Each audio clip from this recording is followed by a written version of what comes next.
Une pyramide sur les hauteurs de Nice et une grotte où l'homme a creusé 7 marches. Ce petit monument n'en finit pas de perdre ses pierres, de rapetisser, et l'énigme de la pyramide n'est toujours pas résolue.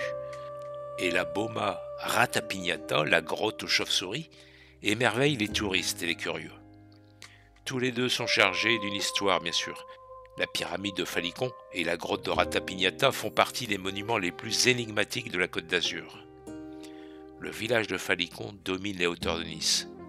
Il est perché entre 103 et 850 mètres d'altitude et il se dresse face au mont Chauve. En 1804, un voyageur italien, Domenico Rossetti, écrit un poème lorsqu'il explore ce gouffre naturel. Il est saisi d'une stupeur inexprimable, tant le lieu dégage une puissance d'enchantement. Nous pénétrons dans la grotte. Un rayon de soleil en éclaire les profondes entrailles. Lorsque nous nous sommes retrouvés dans la grande salle, nous avons tous été stupéfaits par la beauté des colonnes, la superbe voûte et les magnifiques parois. La particularité de la grotte est d'abriter un escalier maçonné et une colonne stalagmitite sur laquelle on peut se représenter les traits d'un visage. Cela coïncide avec le solstice d'été, lorsque le soleil est dans l'axe de l'entrée de la grotte au sud. Mais on ne sait pas si la pyramide était construite lorsque Rossetti découvre le lieu, car point de pyramide dans sa description. Pourtant, elle figure dans tous les guides de la région au XIXe siècle, comme un site touristique incontournable. Cet édifice, aujourd'hui presque en ruine, marque l'entrée de la grotte de Ratapignata. Et ce monument fait l'objet d'une inscription au titre des monuments historiques depuis le 7 août 2007. Des historiens et des chercheurs se penchent sur l'énigme de la pyramide. Alors, on formule des hypothèses. Si Domenico Rossetti ne cite pas la pyramide, c'est qu'elle n'existe pas encore, tout simplement. Elle serait construite après son passage. Elle apparaît sur son ouvrage paru en Italie en 1804. Rossetti désigne du doigt une pyramide située à l'arrière-plan. Ce serait lui-même qui l'a érigée en guise de signal facilement visible, pour faire connaître la grotte. C'est une hypothèse très intéressante. C'est la première fois que cette pyramide est représentée. Mais on peut imaginer aussi que lorsque Rossetti explore la grotte, la pyramide est là depuis si longtemps que la forêt si touffue l'a enfouie. Chose plus étrange, Louis Roboudy, dans sa description de la grotte en 1843, n'évoque pas la pyramide non plus. Et un guide touristique de langue anglaise, dans les éditions 1858 à 1867, décrit la pittoresque grotte de Falicon sans évoquer la pyramide. Elle est édifiée alors entre 1803 et 1814, sur une forte pente. Elle fait 7 à 8 mètres de côté, 6 mètres de hauteur à l'origine. Elle est percée dans sa face sud-est d'une ouverture donnant accès à la grotte, autrefois fermée par une porte. 2 faces sont presque totalement effondrées. Mais pour quelle raison l'a-t-on construite ? Hypothèse d'une construction franc-maçonne. Elle n'est pas seule dans ce cas. Il en existe un peu partout en France à partir de 1770. Dans le parc Monceau à Paris, dans le cimetière du Père-Lachaise aussi, également à Paris, à Tourves dans le Var, à Maupertuis en Seine-et-Marne, sans compter les pyramides éphémères construites à l'occasion de fêtes révolutionnaires ou celles élevées sur le passage de Bonaparte en 1803.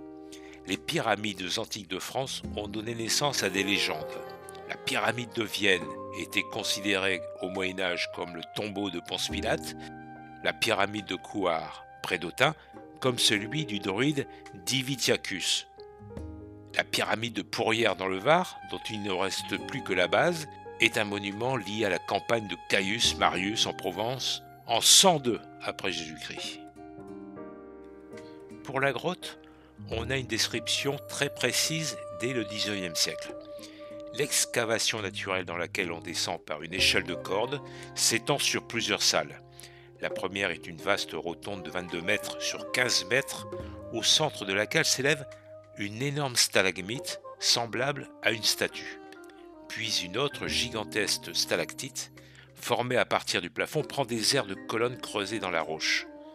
Un escalier de 7 marches descend vers une sorte d'estrade creusée. Et au pied de l'escalier, on accède difficilement à une seconde salle très basse de plafond. Là, un filet d'eau s'écoule dans une rigole. Le soir, des nuages noirs de ratapignata, des chauves-souris, sortent du gouffre peu après que les oiseaux se sont réfugiés dans les arbres pour la nuit. Les esprits s'échauffent, bien entendu, et on échafaude des histoires. C'est un lieu cultuel celtique précédant la colonisation romaine, ou un lieu où se célébraient des mystères. La pyramide et l'escalier seraient les restes tangibles d'un ancien temple consacré à Mitra, culte qui inspire le christianisme et s'étend à l'aube du IIe siècle après Jésus-Christ. Ce culte est très populaire parmi les soldats de l'Empire romain qui l'avaient découvert sur les bords du Tigre et de l'Euphrate. Les vestiges découverts aux alentours sont un vaste ensemble d'origine gallo-romaine, stèles funéraires, tuiles, point de départ de l'aqueduc, alimentant l'antique Semenellum, aujourd'hui le quartier de Cimier à Nice.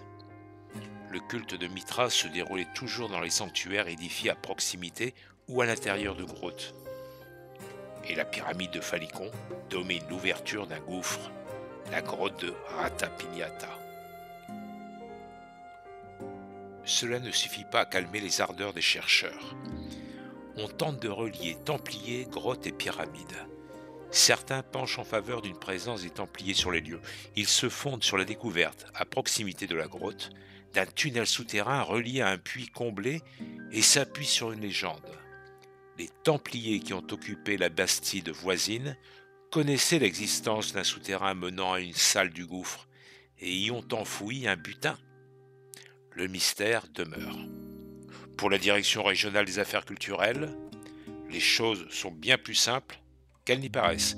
Cette petite pyramide isolée sur un versant du mont Chauve, au nord de Nice, a suscité depuis un siècle de multiples interprétations et une abondante littérature ésotérique. C'est tout simplement une balise abritant et signalant l'entrée de la grotte de Ratapignata. Plus de 2 siècles après la publication du poème de Domenico Rossetti, la pyramide du Mont Chauve et la grotte des Ratapignata continuent d'attirer les touristes et les chasseurs de trésors. Aujourd'hui, ce site historique est en péril. C'est un état d'abandon regrettable, car la plupart des experts en la matière s'accordent à dire que la construction remonte au IIe siècle après Jésus-Christ. Alors, la pyramide de Phalicon est-elle un signal pour touristes ou pour initiés ? Nous vous remercions de votre écoute et n'oubliez pas de liker et de cliquer sur la petite cloche pour nous suivre vers de nouvelles aventures.